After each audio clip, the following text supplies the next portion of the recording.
CBS Radio Mystery Theater presents...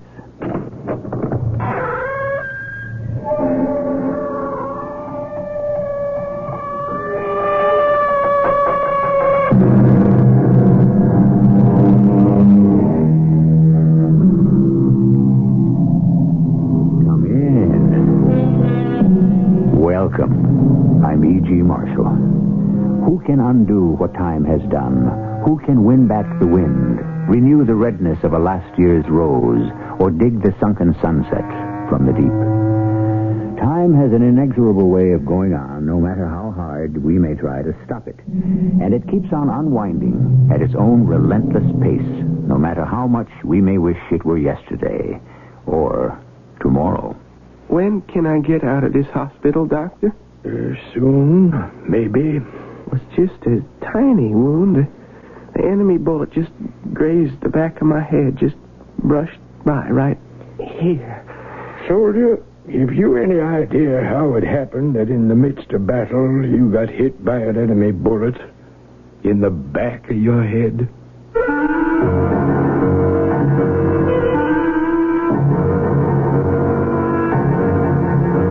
Our mystery drama, A Long Way from Home, is based on a classic short story of Ambrose Bierce. It was especially adapted for the Mystery Theater by Arnold Moss and stars Russell Horton. It is sponsored in part by Contact, the 12-hour cold capsule, and True Value hardware stores. I'll be back shortly with Act One.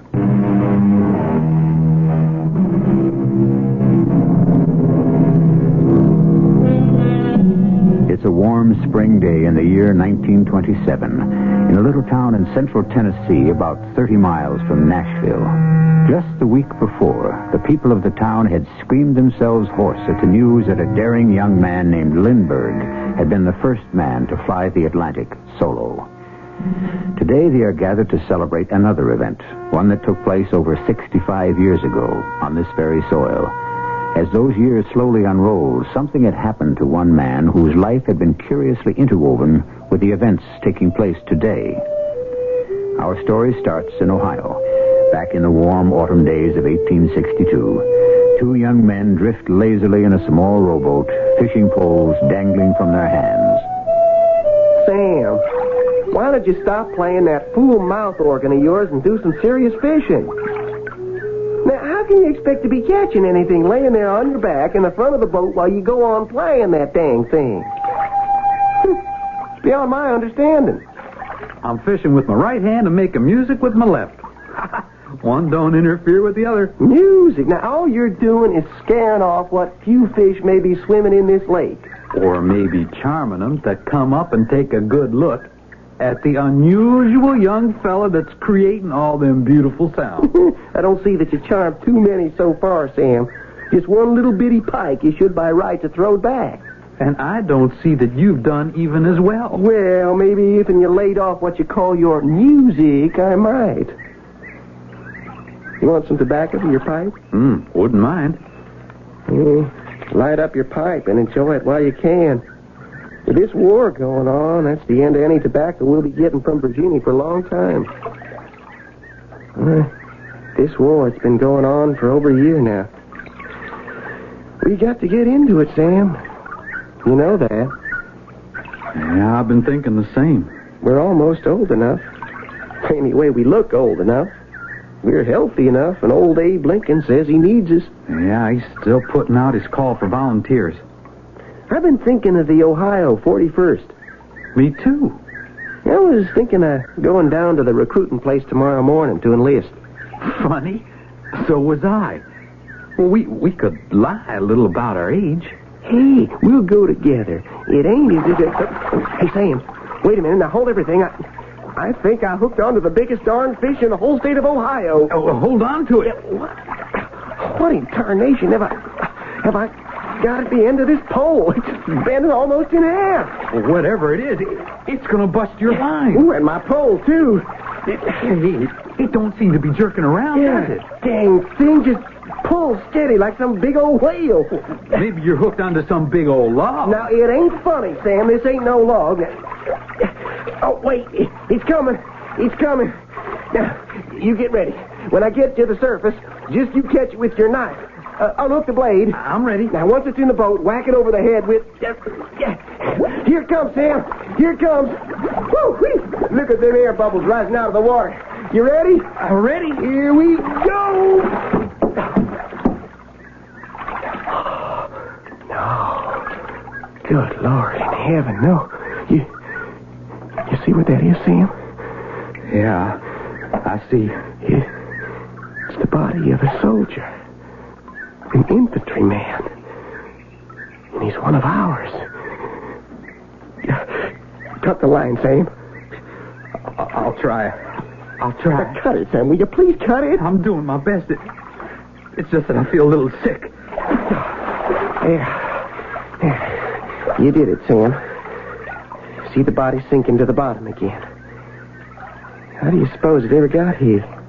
I don't know. From his looks, I'd say he'd been dead a long time. His face was all puffed up and bloated like. Yeah.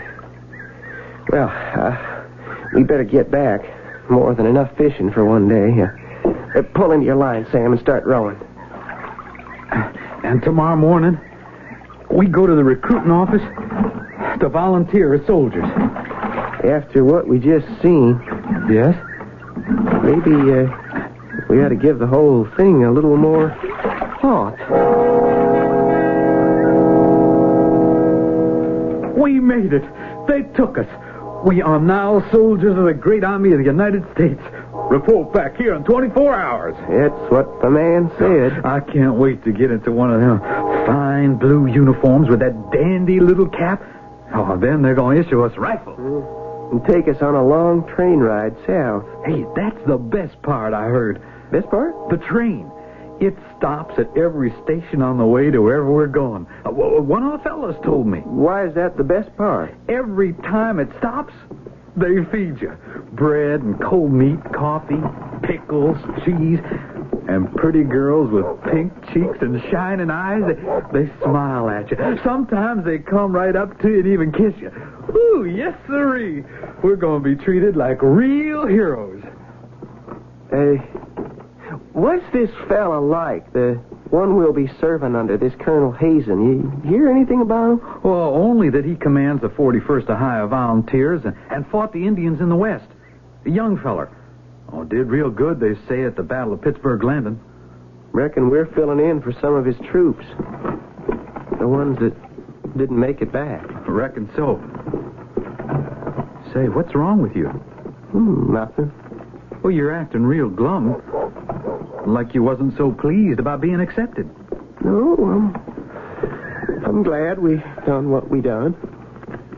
You still got the body of that soldier we fished up yesterday on your mind, ain't you? No, I ain't. Hey, it could happen to anybody. Me, you. But then again, the fella running next to you could drop with a couple of ounces of lead in his belly and nothing ever touch you. Once we actually get into battle, what do you think it'll be like, Sam? Hard to say. Think you'll be scared? Coming under enemy fire? Hard to say. Maybe. Well, then what? Well, seems like I'd have one of three choices. I either go forward without being touched, or I get hit in the fall, Or what? Nah, I don't think I could ever do that. Do what, Sam? Turn around and run in the wrong direction. No, I just couldn't do that. How do you know you couldn't, Sam? How can you be sure?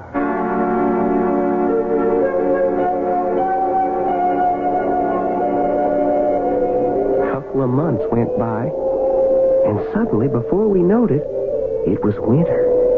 The trees was as bare as skeletons, and the cold bit into us like the jaws of a steel hunting trap.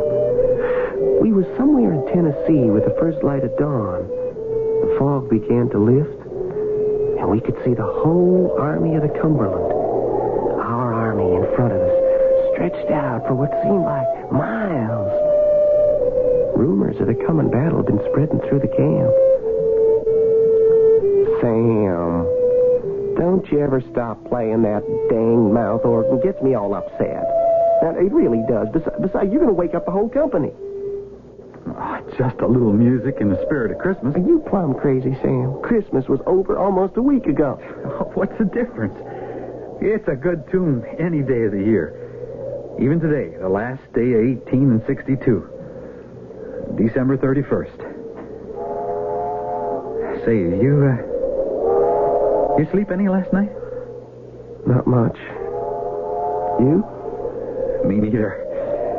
Too excited, I reckon, about what could happen today. You know something, Sam? Laying down there in the grass, the night was so still, I could hear my heart a-beating. And every blade of grass pressing against my cheek was a-telling me how sorry they all was. For me. For all of us. Now, you gotta stop thinking that way. You just gotta. It's not good for you.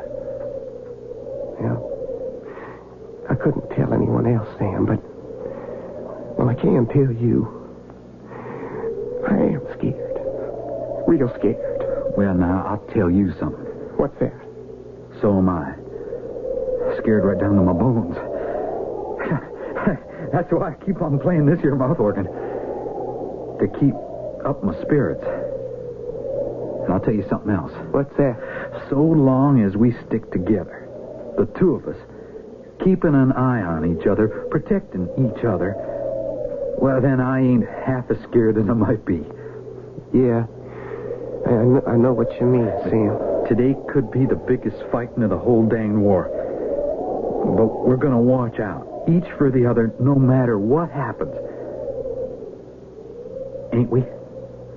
No matter what happens. The words was hardly out of our mouths when all hell broke loose. The Confederate troops had retreated to this area some 30 miles south of Nashville. Our boys, with a much bigger force, had been tailing them for days. Each was planning an attack, we was told, on the other's left flank, and the enemy struck first. Our brigade, Hastings Brigade, was right smack in the line of their biggest guns. Keep your head down. The minute their fire lets up a bit, we'll make for cover on that big rock over there. We gotta get to the top of the hill ahead of us. Doggone! Oh, that was a close one. Stop. Any minute now, we're going to make a run for that rock. And we stay together. The rebel guns was shooting fast and furious as foot by foot. We dragged ourselves across the bodies of our own dead, firing as we went. We could hardly see where we was going, what we was shooting at. The smoke was that thick. All of a sudden, Sam sprang to his feet and started to run forward. Here they come. Right at us. We'll stop them. Now, let's go! No! Sam, what's the matter? I've been hit. Hit bad. You just keep going. Straight ahead. I can't help you, Sam. There's nothing I can do to help. I know that. What's the matter with you? Where are you going? I'm going this way. But the enemy's over there. Ahead of us. You're running the wrong way. The wrong way.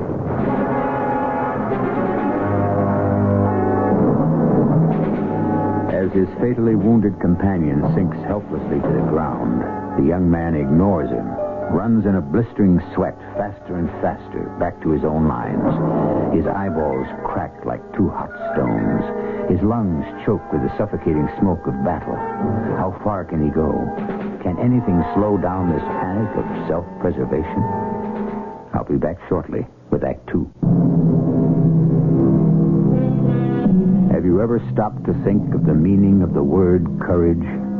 Is it, for example, the extraordinary act of boldly pushing forward into the face of almost certain death? And does cowardice, what might be called the lack of courage, mean a weak-hearted refusal to accept that challenge? There are some who think it takes a certain kind of courage just to be what others would call a coward, to act in a manner different from what's expected. As I ran from the enemy lines, the rest of our men were running toward us. A good many were dropping to the ground like so many sacks of flour. Some still moving and twisted in funny positions like they were dumped out of the sky. It was all I could do not to step on them. The more I ran, the more the shells kept whirling around me, exploding all over the place. Every little lead ball was searching for me, a ball of death with my name on it. And I thought of Sam laying out there, bleeding his life away. And I got mad at myself. Not because I was running away, but because I'd done nothing to help Sam. I begun to laugh. Why?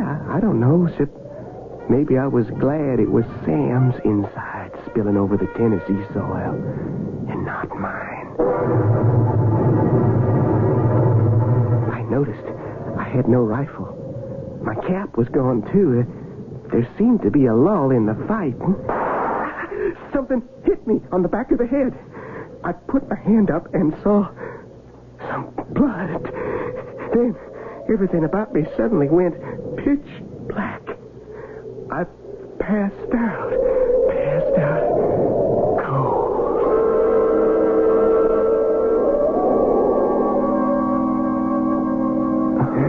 Hold still, young fella. Unless you want to lose an ear. Yeah. There we are. Who are you? What's going on here? The wound's beginning to close. The opening is healing very nicely. Well, where am I? Who are you? Major Armistead, surgeon, U.S. Army, in charge of this section. What section? Of this base hospital. Army hospital? Yeah, you're a very lucky young man. If that bullet had hit half an inch to the left or to the right, you wouldn't be here. What bullet, Major? The one that you got in the head during the fighting. But, we've taken good care of you. You're going to be all right. Was just a little wound, wasn't it, Major? I didn't feel no pain, just a little buzzing noise. Now, you get some rest, son. But I gotta get back as soon as I can. Of course, I understand. I gotta get back to my company. Mostly, I gotta see what happened to Sam. Sam? My best friend, he got hit real bad, I think. Well, you just lay back and take it easy. We're going to ask you a couple of questions. For the record. Yes, sir, Major. What company are you attached to? Company? Company. Mm-hmm. Oh. Mm-hmm. What's your name, son? My name is... Your name? What do your friends call you? What does Sam call you? I can't remember. We try real hard. I can't remember. See? When can I get out of this here hospital, Major? Soon. Maybe. How soon? Can't quite say. Well, not yet. A bullet just grazed the back of my head. Just brushed by right here. Keep your hand away from your head and don't put your fingers on that bandage. One last question, soldier. And try to remember. Yes, sir? Have you any idea how it happened you got hit by an enemy bullet in the back of your head?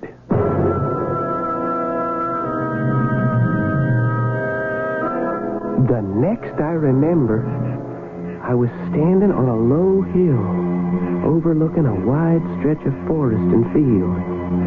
I had no idea how much time had gone by. It was a warm summer night. By the full moon hanging low in the west, I knowed it was near the hour of dawn. A light mist lay along the earth. Nowhere could I see any sign of life, except for 2 or 3 little cabins in the distance, and the sound of dogs barking far off somewhere. I felt strange and a little lonely. Suddenly, a light blinked on in one of the cabins.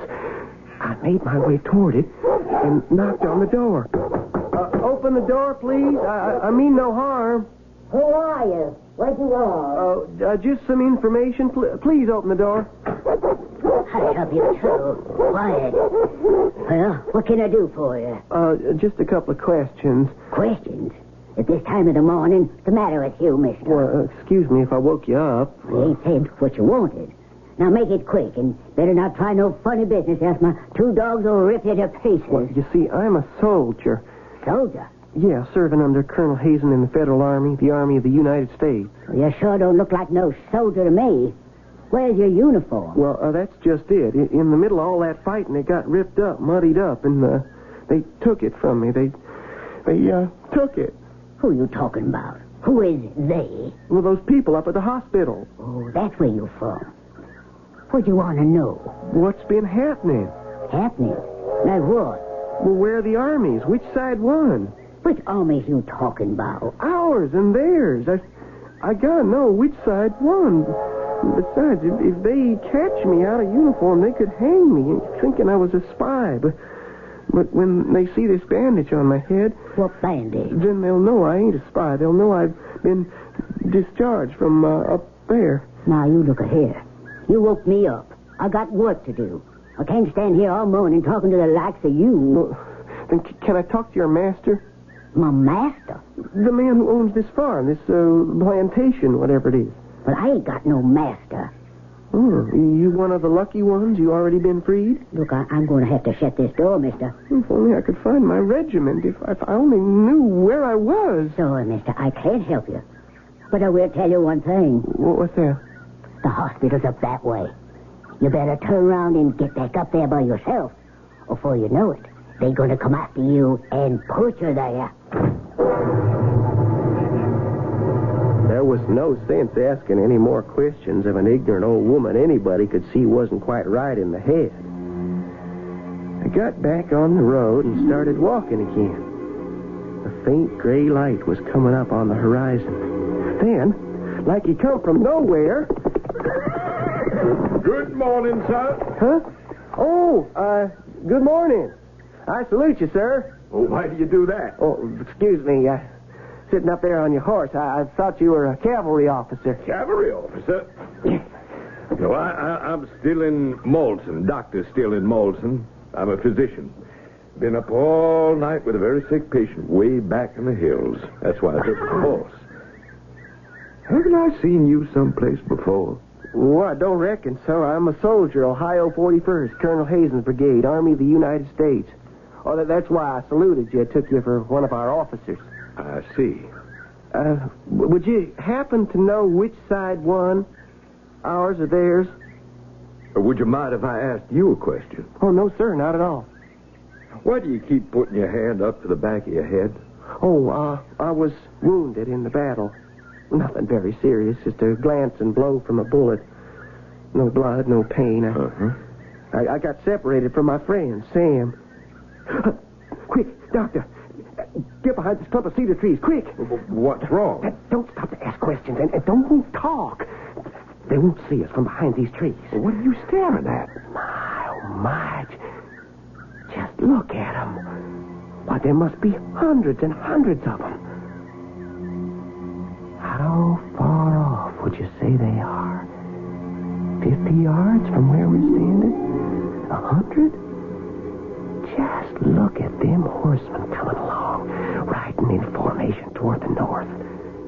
And behind them, all them foot soldiers marching slowly in column, their rifles aslant on their shoulders, gleaming in the morning sun. And look there, follow them. The cannoneers, sitting stiffly with folded arms, sitting straight up on the seats of the two-wheeled caissons that are pulling the cannon. And do you notice something very peculiar? We don't hear a thing. There isn't the slightest sound of a voice, of a horse's hoof, of a wagon's wheel, nothing. There they are, all moving in absolute dead silence. Why is that? Talk to me, doctor. Say something. Well, what do you want me to say? Oh, thank the Lord I hear you. I hear you and I hear my own voice, for For a minute there, I thought I'd gone deaf. You know, Doctor, if them men are what I take them to be, we've lost the battle, and that's the Confederate Army moving north on to Nashville. To Nashville? Only I can't figure out why they don't make any noise. The whole danged army, men, horses, artillery, moving along, and not a single sound. Well, you know, some people think there could be an explanation for that. Well, there could? Uh-huh. Something called acoustic shadows. What's that? Well, now, if we were both standing on one side of that big oak tree over there and I was talking to you, Mm-hmm. and as I kept on talking, I circled the tree, there would be a moment or two when I would be on the opposite side of that tree where you wouldn't hear me. At least not hear me as well. The tree would be causing what they call an acoustic shadow, like a blind spot for the ear. It may be you don't hear the sound of those troops because we're standing in the path of just such a shadow. You don't hear them either, do you? No, I do not. Look, they're just about passing out of sight. Yeah, that's the end of them. I think it's all right now to come out from behind these trees, don't you? Yeah, I better get out of here real fast. They might discover me, take me prisoner. Oh, I wouldn't worry about that. Oh, why not? There could be others. No, just put it out of your mind. May I ask, if you'll allow me, a personal question? Just how old do you think you are? Well, 19, going on 20. Why? What's that got to do with anything? Well, I just thought I'd ask. I shouldn't have guessed that was your age. Well, let me take you back to the hospital. They'll be getting worried about you. Not till I know more about them troops we seen moving to the north. Now, what was the color of the uniforms? I couldn't make it out. Did you notice? Here, let me help you onto my horse, and I'll walk along beside you. Now, look. Was they wearing blue or was they wearing gray? Tell me. You gotta tell me. First, you gotta take your hands off of me. Yeah, that's better. Was they wearing blue or gray? You're gonna have to face the truth. They were wearing neither blue nor gray. Well, what are you saying? Nor any other color. There were no troops. Not one single solitary soldier.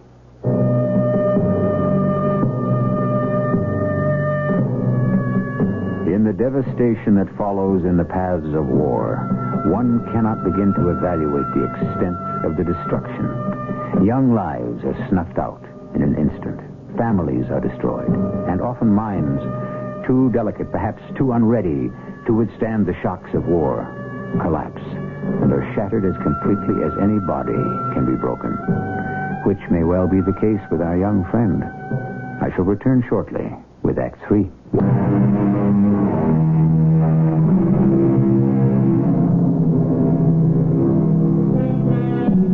In the year 1862, a young man and his friend enlist as volunteers on the side of the North in our country's most devastating Civil War. In their first exposure to battle, the friend is fatally wounded. The young man runs away from the battlefield, receives a head wound for which he is treated at an army hospital. Sometime later, he finds himself wandering about the Tennessee countryside, trying to discover the whereabouts of his regiment. He meets a physician from whom he is trying to get this information. Let me take you back to the hospital. It's less than a mile from here. Well, why should I go back to the hospital? The head wound I got is all fixed. You were not discharged from the hospital, were you? Well, not exactly. You left on your own, didn't you? Sneaked out in the middle of the night? Am I right? Well, there wasn't no sense in my staying there any longer. Anyone on the staff see you go? Not a soul. You walked out of the hospital before, haven't you? You won't tell nobody? Oh, trust me. I'm only trying to help. Well, once before. I walked out once before, and if they send me back, I'll do it again. Yeah, but why? I'm sure they treat you very well up there. Because I got to rejoin my regiment. Can't you get that through your head? I've done something bad, and I got to get back. Most of all, I got to find Sam. Let me take you back to the hospital. Here, you get up on my horse. Get your hands off me. Now, don't you dare touch me. Now, come with me. We'll take good care of you. I got a good idea how you'll be taking care of me. You just better take care of yourself. Please. I don't even believe you're a doctor. No, I ain't going back to no hospital, and you, sir, for all I care, you can go straight to hell.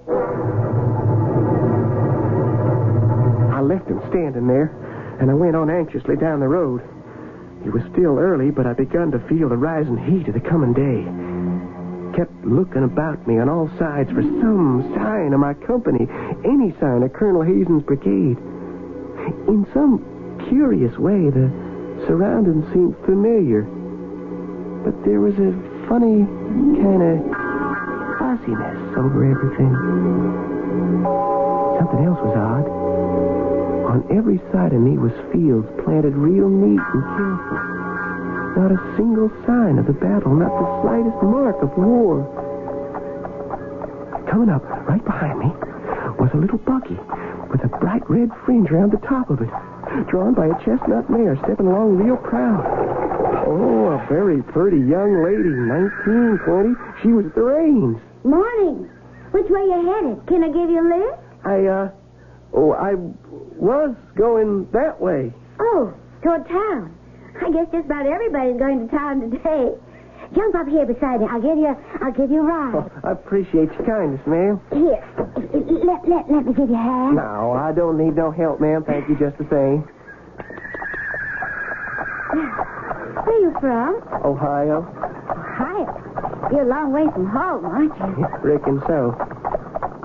That's a real pretty dress you're wearing, miss. And a very becoming bonnet. Oh, you like them? Thank you. You don't think I'm being forward for saying so? Oh, not at all. I'm very pleased. My grandmother would be just as pleased to hear you say so. Your grandmother? Mm-hmm. You don't say. This is her dress. Been in the attic for years. She let me wear it only because today is so special. Same with the buggy. Been in the family forever. My name's Mary Jo Campbell. Pleased to meet you. What's yours? May I ask you something, Miss Campbell? Well, certainly. Have you seen any of our troops around? Troops? Oh, you mean for the celebration? No, I mean soldiers, Union soldiers, Federal Army. Union soldiers? Well, you can tell me if you have. I'm doing my best to find them so I can rejoin them. Oh, you're from back there, aren't you? Back where? The hospital? Oh, I was for a short time. A little scratch of a wound back of my head, but they fixed it real good. Oh, they did? Well, here, I rubbed my hand over the back of my head real hard like this. Yeah. You see any blood on the palm of my hand? No, not a bit. Like I told you, it was nothing. What's that? What? That sounds like a troop of cavalry passing by. And that's the infantry. And the gun carriers of the artillery. And they are going north, headed for Nashville. Oh, that's the same army I saw back there. The silent ones, the ones I couldn't hear, only now I hear them, but I can't see them. Where are they? You see them, miss? No, I do not. But you did hear them, same as I did. What? Yes. Yes, of course I heard them. Oh, I'd give anything to know for sure whether they were our boys or theirs. Hear that? Well, I'm not sure. Listen. You know who that is playing? Sam! Sam, is that you? Where are you, Sam? Fishing with my right hand, making music with my left. Where are you, Sam? Toss me some of that Virginia tobacco, will you? I just hooked into the biggest darn fish in the whole state of Ohio. Hold on to it. Doing the best I know how. But you didn't. You didn't. I didn't what? You didn't do the best you knowed how. We promised we'd stick by each other. And you ran away. I didn't mean to, Sam. I didn't mean to. But you did. You left me there. And dozens of others. On the battlefield to die. You saved your own skin by running away. I was scared, Sam. Scared to death. We was all scared. I'm sorry, Sam. Real sorry. You gotta believe me. Sorry? Sorry? I can't hear what you're saying. I'm telling you, Sam. I'm telling you, I'm sorry. I'm sorry. Easy. Everything's going to be all right. Oh, that's you, miss. I'm still right beside you. Oh, I reckon I must have been shouting. I thought I was seeing an old friend of mine. Maybe it was only in my head. I hope you'll excuse me. Of course. I never do like passing through this part of the road, even in broad daylight. Oh, well, why's that? Well, I always get the creep. A funny kind of cold chill every time I go by that old military cemetery. Oh, over there on the right. Cemetery? Oh, sure. Getting kind of warm, isn't it? Well, that's to be expected. Tennessee this time of the year. In December? January? It's May. The end of May. May? Yes. January, February, March, April. That would mean I was up in that hospital for 5 months. 5 months? What's that, miss? That's not in my head, is it? No, that's the Army Band. All the way down from Washington, D.C. Just for today's celebration. What are they celebrating? Oh, you'll see. You'll see when we get there. Hey, Jack.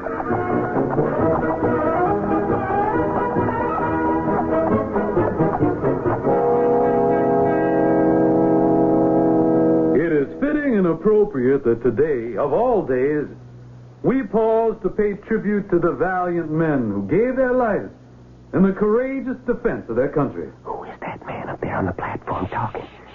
That's the United States Senator. We can all be pleased, I know I am, that you good citizens have had the imagination to come here in the dress, in the costumes, with the horses and buggies of so many of our grandmothers and grandfathers.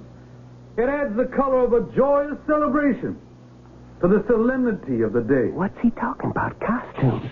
Listen. But this is, after all, a day of dedication, of commemoration of the more than 20,000 soldiers of both sides, North and South, who gave the ultimate sacrifice, who spilled their life's blood here on these very sacred grounds.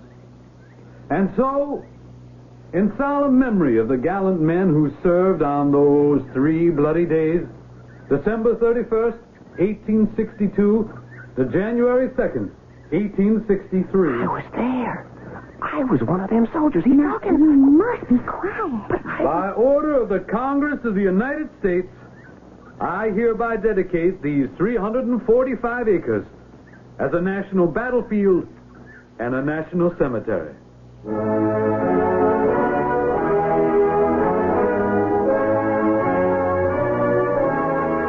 I made my way through the crowd of people best I could, trying to get to the platform to tell that senator who I was. In my hurry to get there, I tripped and stumbled into a big pool of clear water left over from last night's rain. As I tried to get to my feet, I caught a glimpse of my face in the water. And what I saw filled me with horror.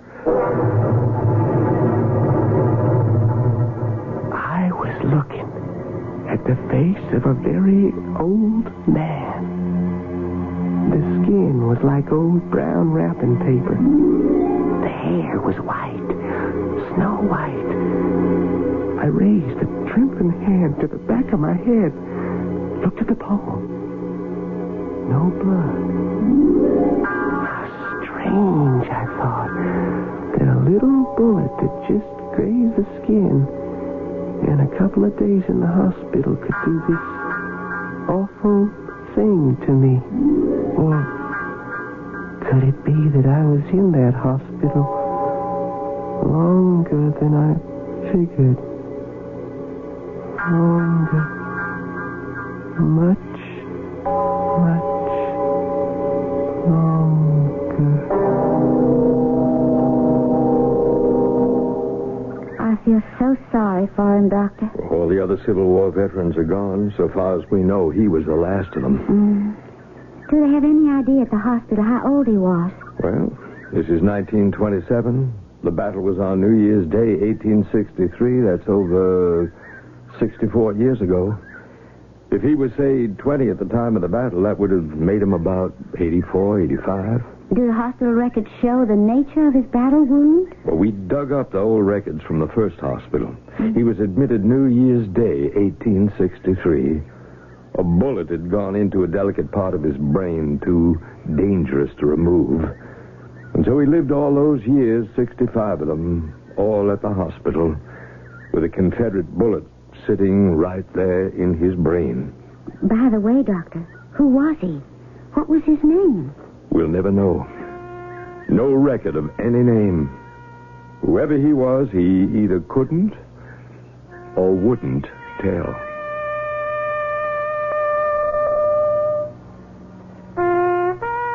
My name is Might Have Been. I'm also called No More, Too Late, Farewell. The body of the old man was placed among his comrades in arms, and he became another of the nameless dead that already rested under the sod and the dew, waiting for the judgment day. Love and tears for the blue, tears and love for the gray. I'll return in a moment.